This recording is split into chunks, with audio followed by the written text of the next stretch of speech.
Hello student, science class and GK में आप सभी का स्वागत है।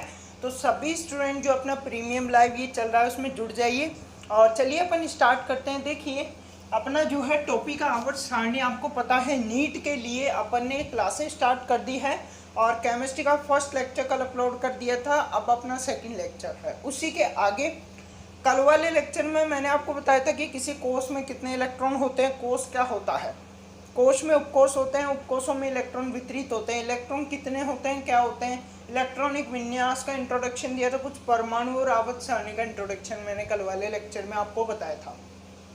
अब उसी के आगे कंटिन्यू करते हैं। देखिए अब कल जितना पढ़ लिया था आपने वो सब आपको आना चाहिए और उसी के बाद आगे कंटिन्यू करेंगे। देखिए आपको पता है कि यहाँ पर क्या आज अपन क्या पढ़ेंगे। सबसे पहले मैं हेडिंग लिख देता हूँ कि हम पढ़ेंगे कि कोष के अंदर उपकोषों की संख्या। क्या? कोष के अंदर उपकोषों की संख्या। तो हेडिंग डाल लीजिए आप भी नोट्स में। और ये जो भी चीज़ें जो भी मैं पढ़ा रहा हूँ ना, ये सब नीट के लिए है। नीट के लिए यानी फाउंडेशन लेवल की चीज़ें पढ़ा रहा हूँ मैं। तो आपको नोट्स बनाते हुए चलना है साथ साथ, नहीं तो आप पीछे रह जाएंगे, फिर बाद में बहुत प्रॉब्लम आएगी। तो इस चीज़ का ध्यान रखना। आज का हेडिंग डालिए कोष में उपकोष की संख्या। कोष की संख्या यानी हमारे पास जो कोष है उस कोष के अंदर कितने उपकोष उपस्थित है, यह आज हम निकालेंगे। देखिए आपको पता है क्या होता है, हमारा क्या है, परमाणु है। हाँ, एक बात और मैं आपको बता देना चाहता हूँ कि सोनम नाम की एक लड़की है, वो कल क्वेश्चन पूछ रही थी कि सर जो है उसने जो भी डाउट पूछा था उसका मैंने कहा था कि मैं कल वाले लेक्चर में उसका जवाब दूंगा। मतलब आज मैं उसका जवाब आपको देने वाला हूँ, लेकिन उसका आंसर मैं लास्ट में दूंगा क्योंकि अभी लाइव चल रही है प्रीमियम लाइव। कभी कोई अपलोडेड भी देखता है, ठीक है, तो उसको स्टार्टिंग में वो चीज़ ना मिल जाए जो उसको नहीं चाहिए। उसको क्या चाहिए, स्टार्टिंग में सीधा पढ़ाई, सीधा टॉपिक पे आना, जो अपलोडेड देखता है, ठीक है। तो वो जो बातें हैं, वो जो डाउट्स हैं, वो मैं लास्ट में बताऊंगा आपको। बस बने रहो क्लास में। चलिए स्टार्ट करते। देखिए हमारे पास क्या है, ये परमाणु है। परमाणु में जो नाभिक है, नाभिक के चारों तरफ क्या है, कोष है। और इन कोष में क्या उपस्थित होते हैं, इलेक्ट्रॉन उपस्थित होते हैं। जैसा कि आप देख पा रहे होंगे ये हमारे पास क्या है, इलेक्ट्रॉन। तो ये जो कोष है ये क्या है, कोष। ये जो कोष है, इस कोष के अंदर ये जो कोष होते हैं, इन कोषों के अंदर कितने उपकोष उपस्थित है, ये कोष कितने उपकोषों में बटे हुए हैं, तो ये चीज़ हमको पता लगाना है आज के वीडियो लेक्चर में। ये चीज़ हमको सीखना है। चलिए देखिए यहाँ पे देखिए कोष में कितने उपकोष उपस्थित होते हैं, ये निकालने के लिए अपने को क्या करना होगा। यहाँ पे एक फंडामेंटल है, एक कॉन्सेप्ट है जिसको समझना है। कॉन्सेप्ट क्या है, आपने समझा है कल उपकोष कितने प्रकार के होते हैं, तो यहाँ पे आएगा उपकोष 4 प्रकार के होते हैं। क्या? उपकोष 4 प्रकार के होते हैं। कौन कौन से होते हैं, तो आपको पता है उपकोष S F S P D F, ये हमारे पास क्या है, उपकोष। और इनके कल मान भी मैंने लिखा था कि एस का 0, पी का 1, डी का 2 और एफ का 3। ये हमारे पास वैल्यूज लिखाई थी कल मैंने, क्योंकि ये 4 प्रकार के उपकोष थे जिनकी मैंने कल आपको वैल्यूज लिखाई थी, ठीक है। अब ये उपकोष 4 प्रकार के हो गए। यहाँ पे और भी उपकोष चले जाएंगे, जाने को तो कोई बड़ी बात नहीं है, बट हमारी नीट के एग्जाम में सिलेबस में इतना ही पढ़ना है। आईआईटी जेईई देने वालों के लिए यूज़फुल हो सकते हैं वो चीज़ें, अपने लिए इतना ही यूज़फुल है, इतना ही अपन पढ़ेंगे। ज़्यादा हाई लेवल का नहीं पढ़ना क्योंकि नीट का सिलेबस ऑलरेडी बहुत ज़्यादा होता है। चलिए, है ना, ठीक है। तो उपकोष हमारे पास 4 प्रकार के हो गए। अब ये देखना है कि किस कोष में कितने उपकोष उपस्थित है। ये 4 उपस्थित है, 2 उपस्थित है, 3 उपस्थित है, 1 उपस्थित है, ठीक है। ये चीज़ अपने को देखनी है। या फिर और भी उपस्थित है, एक्स्ट्रा इसके अलावा भी तो हो सकता है ना, तो और भी उपकोष उपस्थित है, तो वो किस तरह क्या होंगे वो सब चीज़ आपको समझाऊंगा। टेंशन बिल्कुल नहीं लेने का, ठीक है। चलिए स्टार्ट करते हैं। देखिए कोष में कितने उपकोष उपस्थित है, इसको निकालने के लिए ये चीज़ ध्यान रखना। और सीधा मैं यहाँ पे एक कॉन्सेप्ट लिखा रहा हूँ आपको कि कोष की संख्या,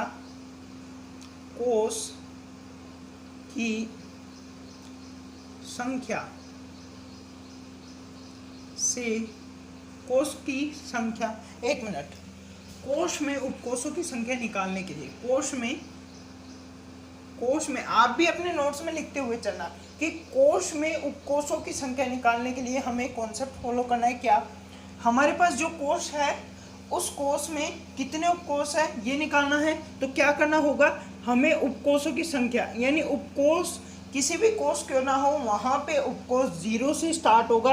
ये देखिए 0, तो उपकोष 0 से स्टार्ट होगा और वहां तक जाएगा जहां तक कि उसकी संख्या है, यानी कोश की जो संख्या है उसके एक कम तक। क्या, कोश की जो संख्या है उससे एक कम तक, यानी मान लीजिए 10वें नंबर के कोश में उपकोष की संख्या आपसे पूछ लिया गया कि 10वें नंबर के कोश में कितने उपकोष उपस्थित है, तो उससे एक कम तक स्टार्ट कैसे करेंगे। उपकोष 0 से स्टार्ट होगा, 0 से उपकोष स्टार्ट होगा और जो जिस नंबर का अपने को कोश दिया है उससे एक कम तक यानी 9 तक।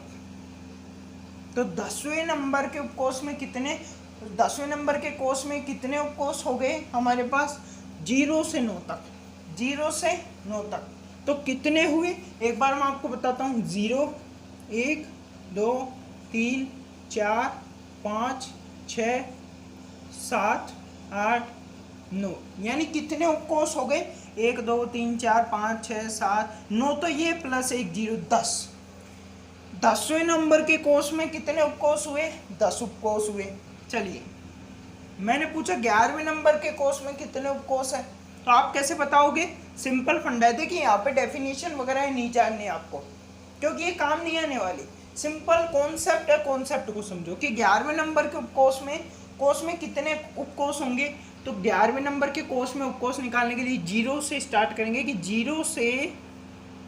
0 से एक कम तक, 0 से 10 तक। यहाँ पर 11वें नंबर के कोश में 0 से 10 तक क्या होंगे, उपकोष होंगे, उपकोष। यानी कितने उपकोष हो गए, 10 तो ये हो गए प्लस 1 0 11, मतलब 11वें नंबर के कोश में 11 उपकोष, 11वें नंबर के कोश में 11 उपकोष। चलिए, अब आपके डाउट आ रहा है कि पहले कोश में कितने उपकोष होंगे। चलिए एक बार देख लेते हैं कि प्रथम कोश में कितने उपकोष होंगे। प्रथम कोश, हमारे पास क्या है, प्रथम कोश है और उसमें अपने को उपकोष निकालना है। तो उपकोष अपने को निकालना है, तो कोश प्रथम है, तो 0 से कहाँ तक जाएंगे, 0 पे रह जाएंगे। क्यों कि एक में से अगर एक माइनस कर दो, यानी जितना जो नंबर का कोश अपने को दिया है उससे एक कम यानी माइनस करेंगे 0 आएगा, 0 से 0 यानी 0 नंबर का कोश होगा। यानी इसमें कितने को उपकोष हुए, कितने उपकोष हुए, एक उपकोष। तो ये हमारे पास फंडा होता है, ये हमारे पास कॉन्सेप्ट होता है कि किसी कोश में कितने उपकोष उपस्थित होते हैं। ये सिंपल सा था, कुछ भी नहीं, सिंपल था। तो इसका स्क्रीनशॉट ले लो और इसी के आधार पर इसका जो है मैं यहाँ लिखने वाला था बट मैंने नहीं लिखा, सीधा कॉन्सेप्ट बता दिया। आपको नोट्स मिल जाएगा, जो डिस्क्रिप्शन है उसमें नोट्स मिल जाएगा, नोट्स में लिखा हुआ है, वहाँ से देख लेना और उसके बाद अपने स्टार्ट करते हैं। देखिए यहाँ पे एक क्वेश्चन मैं ले रहा हूँ, नीट लेवल का क्वेश्चन मैं ले रहा हूँ, कॉन्सेप्ट ध्यान रखना। मैंने क्या बताया कि जो कोश है, जो नंबर का उससे एक कम तक लेके जाना है, स्टार्ट कहाँ से करना है, 0 से। तो इसमें सीधी बात क्या निकल के आती है इस कॉन्सेप्ट में सीधा निकल के आता है कि जिस नंबर का मतलब जो कोश है, कोश की संख्या से क्या तात्पर्य, कौन से नंबर का कोश है, पहला, दूसरा, तीसरा, ठीक है। जो कोश की संख्या होगी वो ही उतने ही क्या होंगे, उसमें उपकोष होंगे, उपकोष। यानी कोश की संख्या के बराबर उसमें उपकोष होंगे। 10वां कोश है 10 उपकोष होंगे, 20वां कोश है 20 उपकोष होंगे, चौथा कोश तो तुम्हें कितने उपकोष होंगे। तो देखिए 0 से स्टार्ट करेंगे और कहाँ तक लेके जाएंगे, एक कम तक, 3 तक लेके जाएंगे। कितने उपकोष हो गए, 3 और 1 4 हो गए, यानी 4 उपकोष हो गए, उपकोष। तो क्या समझ में आया कि जितने नंबर का कोश होता है उसमें उतने ही उपकोष उपस्थित होते हैं। चलिए, अब इसी के आधार पर नीट लेवल का एक क्वेश्चन है क्या कि किसी n कोश में n कोष में कितने उपकोष उपस्थित होते हैं, कितने उपकोष, कितने उपकोष होंगे, किसी n कोष में कितने उपकोष होंगे। 4 एग्जाम्पल मैं आपको दूंगा, n-1, n+1, n या फिर 4 नंबर का 2n। ठीक है, आपको कमेंट में आंसर देना है, भले ही प्रीमियम लाइव हो लेकिन मैं एक्टिव रहता हूँ, आपके कमेंट्स चेक करते रहता हूँ। ठीक है, तो चलिए फटाक से आंसर दीजिए कि इनमें से कौन सा सही आंसर है। इस कॉन्सेप्ट के अकॉर्डिंग इस क्वेश्चन का आंसर देना है कि किसी n वे कोष में कितने उपकोष होंगे, कितने उपकोष होंगे। फटाफट कमेंट करिए। तो सही आंसर तीसरा वाला। क्यों? क्योंकि मैंने अभी आपको बताया कि जितने नंबर का कोष होता है उतने ही क्या होता है उसमें उपकोष होते हैं। यानी कौन से नंबर का कोष है, n नंबर का कोष है, तो कितने उपकोष होंगे उसमें, n ही उपकोष होंगे। यानी n बराबर होता है n के। सिंपल, बस सिंपल कॉन्सेप्ट था जिसके जरिए मैंने आपको समझाया। ठीक है, तो फटाफट इसका स्क्रीनशॉट ले लो। फटाफट ले लिया होगा आपने स्क्रीनशॉट, मैं मिटा रहा हूँ, है ना। ये तो हो गया सिंपल कॉन्सेप्ट। अब आ जाते हैं अपन, ये मेरे को समझाना जरूरी था, ये नीट के लिए इम्पोर्टेंट होते हैं, ये छोटे छोटे कॉन्सेप्ट होते हैं। इसका नोट्स डिस्क्रिप्शन में मिल जाएगा, वहाँ से आप नोट्स की PDF डाउनलोड कर लेना और वहाँ से अच्छे से आप कॉपी में नोट कर लेना। ठीक है, यहाँ पे केवल आप समझो, क्योंकि नीट का सिलेबस बहुत ज़्यादा है। छोटे 30-30, 40-40 मिनट के वीडियो के जरिए अपने को पूरा सिलेबस करना है। तो अपने मैं क्या है यहाँ पे समझाया करूँगा, सिलेबस लिखा नहीं करूँगा। नोट्स आपको डिस्क्रिप्शन में मिलेंगे, यहाँ पे आपको समझाना है, मेरे को काम है जो मैं समझा दूंगा। ठीक है, चलिए अब उसके बाद नेक्स्ट देखिए। नेक्स्ट यहाँ पे अपने पास आएगा कि इलेक्ट्रॉनिक विन्यास, इलेक्ट्रॉनिक विन्यास कैसे लिखते हैं। क्या इलेक्ट्रॉनिक विन्यास कैसे लिखते हैं, इलेक्ट्रॉनिक विन्यास, इलेक्ट्रॉनिक विन्यास कह लो या इलेक्ट्रॉन भरने का क्रम, इलेक्ट्रॉन भरने का क्रम। इलेक्ट्रॉन भरने का क्रम से क्या तात्पर्य है, देखते हैं। अभी जस्ट मैंने आपको बताया कि परमाणु के चारों तरफ कोष होते हैं, कोष के अंदर कोष होते हैं। ठीक है, अब मान लीजिए किसी परमाणु है, ये कोई सा परमाणु, ये पोटेशियम का परमाणु है और पोटेशियम के परमाणु में 19 इलेक्ट्रॉन होते हैं। ये पोटेशियम का परमाणु है और इसमें कितने इलेक्ट्रॉन है, 19।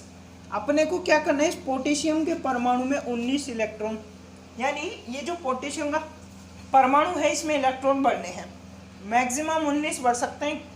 तो अपन इलेक्ट्रॉन भरेंगे कैसे इसके अंदर, इसके अंदर इलेक्ट्रॉन कैसे भरेंगे, तो वो क्या है, वो जो है किस तरह होता है। यानी अगर मैं 19 इलेक्ट्रॉन की बात करूँ तो फॉर एग्जांपल मान लीजिए कि तीसरे कोष तक, मान लो ऐसा कि तीसरे कोष तक कंप्लीट होते हैं ये 19 इलेक्ट्रॉन, तीसरे कोष तक कंप्लीट होते हैं क्या, ये 19 इलेक्ट्रॉन, ऐसा मानना है आपको। ठीक है, तो तीसरे कोष तक अगर कंप्लीट होते हैं तो मैं क्या करूँगा, ऐसा थोड़ी ना करूँगा, ऐसा आपके हिसाब से तो ऐसा करना चाहिए कि पहले कोष में सारे इलेक्ट्रॉन भर दूँ, जितने भर सके मैक्सिमम, फिर दूसरे कोष में और फिर तीसरे कोष में भर दें। ठीक है, इस तरह ये बात तो सही है आपकी, लेकिन आपको पता है कि जो हमारे पास परमाणु होते हैं उसमें जो कोष होते हैं ये कोष में विभाजित हुए हैं। यानी हम अगर इलेक्ट्रॉन भरेंगे तो कहाँ भरेंगे, उपकोष के अंदर भरेंगे, कोष के अंदर कभी नहीं भरेंगे। कोष में जो उपकोष उपस्थित है उसके अंदर इलेक्ट्रॉन भरेंगे। तो उपकोष तो इसमें भी है, इसमें भी, इसमें भी है। ठीक है, तो इसका मतलब ये हो कि पहला वाला कोष के सारे उपकोष में इलेक्ट्रॉन भर दें, फिर दूसरे वाले कोष के सारे उपकोष में इलेक्ट्रॉन भर दें। तो नहीं, ऐसा भी नहीं करना। अपने को क्या करना है, एक क्रम इसका दिया हुआ है, उस क्रम को फॉलो करना है और उस क्रम के अकॉर्डिंग अपने को इसमें इलेक्ट्रॉन, उसमें कुछ भी हो सकता है। पहले उपकोष के एक उपकोष में इलेक्ट्रॉन भरा दे, फिर दूसरे कोष के उपकोष में इलेक्ट्रॉन भरा दे, फिर तीसरे कोष के उपकोष में भरा दे। ठीक है, फिर चौथे में भरा दे, फिर वापस तीसरे में आ जाए।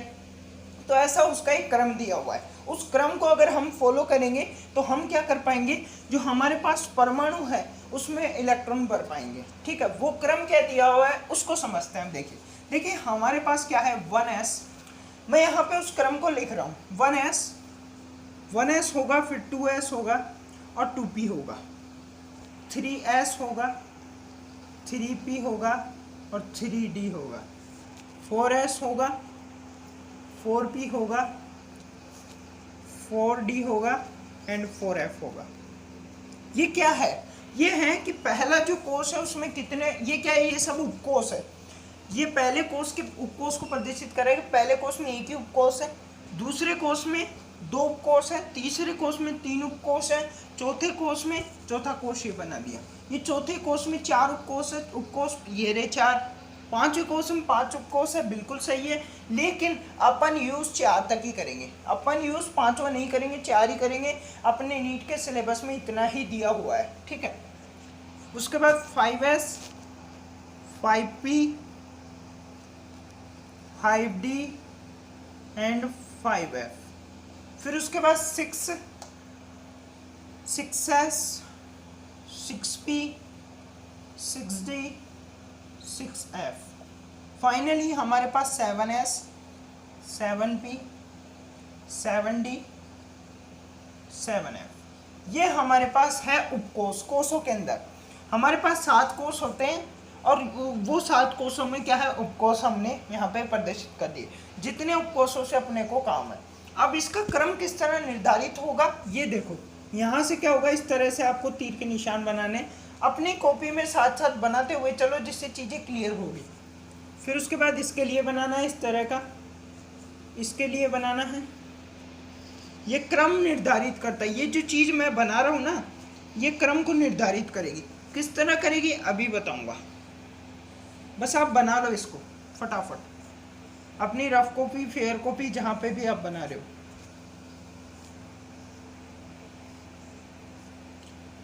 यहाँ पे 7p तक ही सब कुछ काम आएगा। ठीक है, अब ये जो बच गए ना, ये 3, ये कोई काम नहीं आते अपने, अपन इनके अंदर इलेक्ट्रॉन नहीं भरते हैं। ठीक है, बस इसको साइड में, बस ये रहा क्रम, ये सिंपली अपने पास क्रम है, इसको फॉलो करना है। और इसको फॉलो करके हम किसी भी परमाणु में, कोई सा भी परमाणु क्यों ना हो, उसमें हम इलेक्ट्रॉन भर सकते हैं। किसी भी परमाणु में, किसी भी तत्व का परमाणु क्यों ना हो। बस अब देखिए इसमें होता क्या है, ये तो एक क्रम था जिसको आपको याद रखना है, समझना है, कुछ भी कह लीजिए। ठीक है, एक बार मैं चेक कर लेता हूँ, सब दिख तो रहा है। हाँ, सब कुछ दिख रहा है। देखिए ये अपने पास एक क्रम है जिसको फॉलो करना है। अब देखिए क्या है यहाँ पे अपने को, इस क्रम को मैं इसको मिटा रहा हूँ अभी। ठीक है, ये उपकोष है और उपकोष में इलेक्ट्रॉन किस तरह भरेंगे, ऐसे नहीं भरेंगे, मैं बता रहा हूँ। जैसे देखिए यहाँ से शुरू करेंगे, 1s पे जाएंगे, सबसे पहले इलेक्ट्रॉन 1s उपकोष में भरेंगे, फिर उसके बाद दूसरे कोष के 2s उपकोष में भरेंगे, दूसरे कोष के 2s उपकोष में भरेंगे, फिर उसके बाद कुछ नहीं है, फिर यहाँ से स्टार्ट करेंगे, दूसरे कोष के 2p में भरेंगे, 2p, फिर वही लाइन चलते जाएंगे, 3s में भरेंगे, 3s एंड फाइनली यहाँ एंड होता है। फिर वापस आ जाइए, 3p में भरेंगे, फिर उसके बाद 3p, और 4s में भरेंगे, 4s, फिर वापस वहाँ चले जाइए, 3d में भरेंगे, 3d, 3d के बाद फिर आ जाओ 4p, उसके बाद अपने आ जाओ 5s, फिर वापस यहाँ आ जाओ 4d, 5p and finally 6s। उसके बाद वापस यहाँ आ जाओ 4f, उसके बाद 5d, उसके बाद यहाँ पे 6p और फाइनली हमारे पास 7s। चलिए उसके बाद वापस 5f, यहाँ पे 6d एंड फाइनली 7p।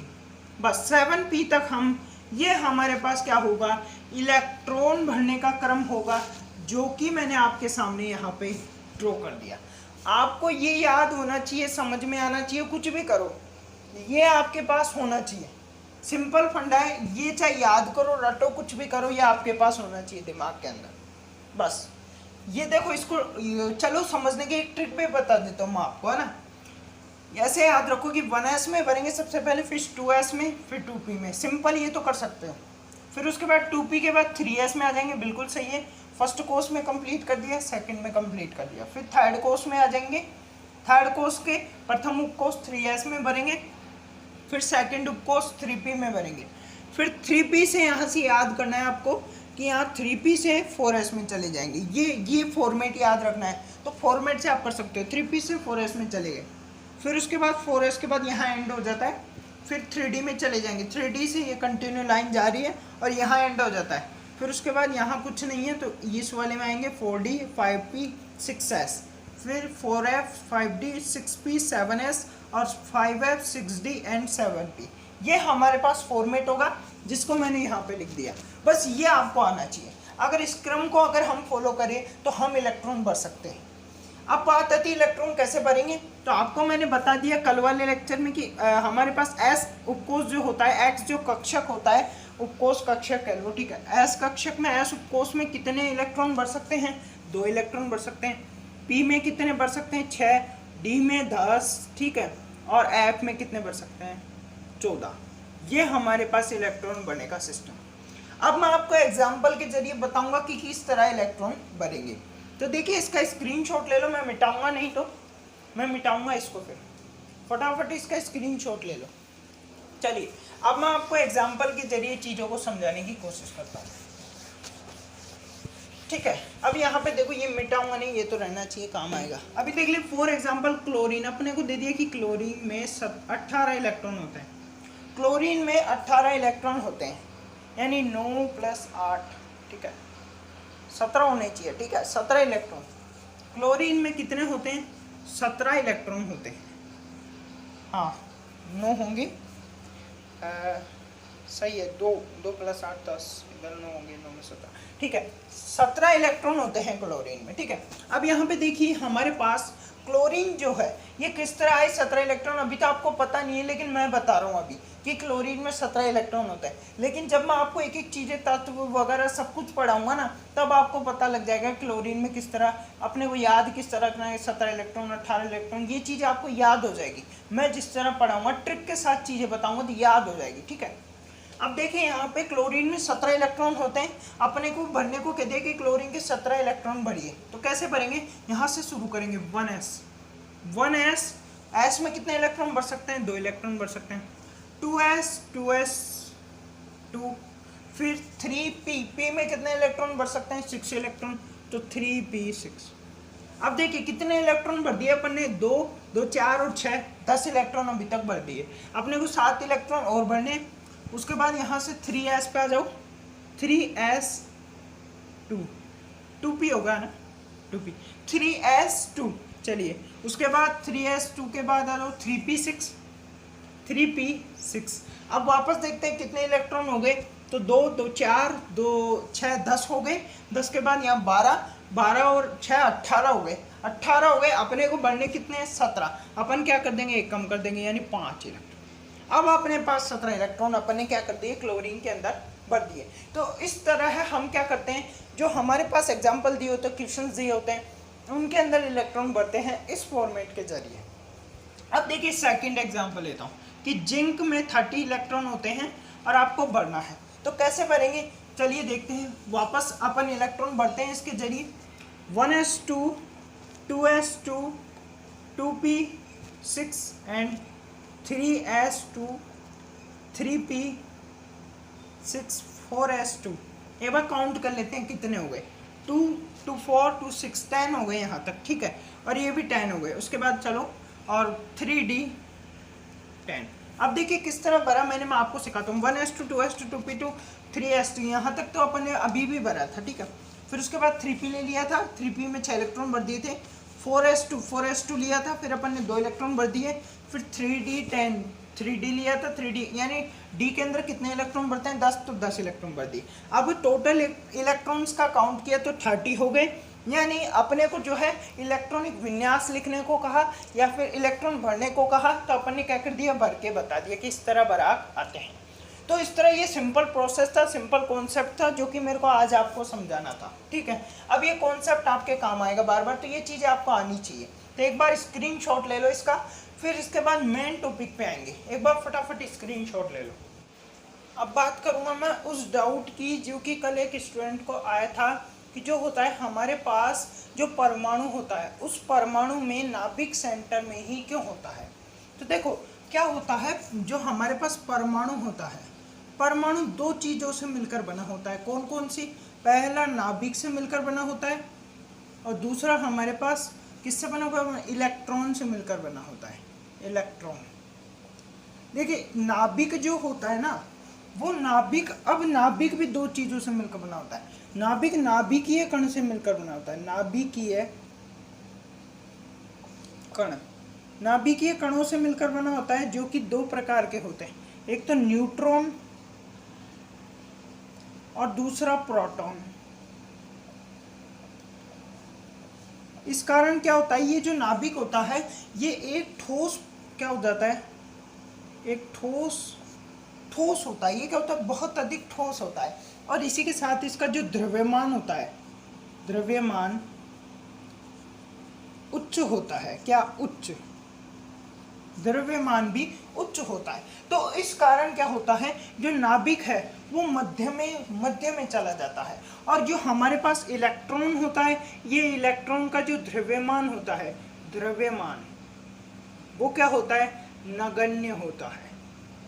क्या? नगण्य होता है। इस कारण, ये साइंटिफिक कारण मैंने आपको बता दिया कि क्या साइंटिफिक कारण है, क्या साइंटिफिक रीजन है जिसकी वजह से हमारा नाभिक केंद्र में होता है। तो ये तो क्या कारण मैंने आपको बता दिया। उसके बाद बात आती है कि अगर मैं सीधे सीधे शब्दों में आपको समझाऊं, क्या सीधे सीधे शब्दों में आपको समझाऊं कि हमारे पास कोई ऐसी चीज़ हो, कोई फॉर एग्जांपल हमारे पास कोई ऐसा पदार्थ हो जो कि धूल के कणों को क्या करता हो, आकर्षित करता हो, ठीक है। अब वो पदार्थ जो है हमारे पास होगा, उसको हम क्या कहेंगे, फॉर एग्जांपल ये पदार्थ है मैग्नेट। ये क्या करता है, धूल के कणों को आकर्षित करता है, ठीक है। तो ये जो मैग्नेट है, इस मैग्नेट के चारों तरफ क्या मिलेंगे आपको, धूल के कण मिलेंगे, ठीक है। लेकिन अब आप ये क्वेश्चन पूछो मेरे से कि ये मैग्नेट धूल के कणों के सेंटर में ही क्यों है।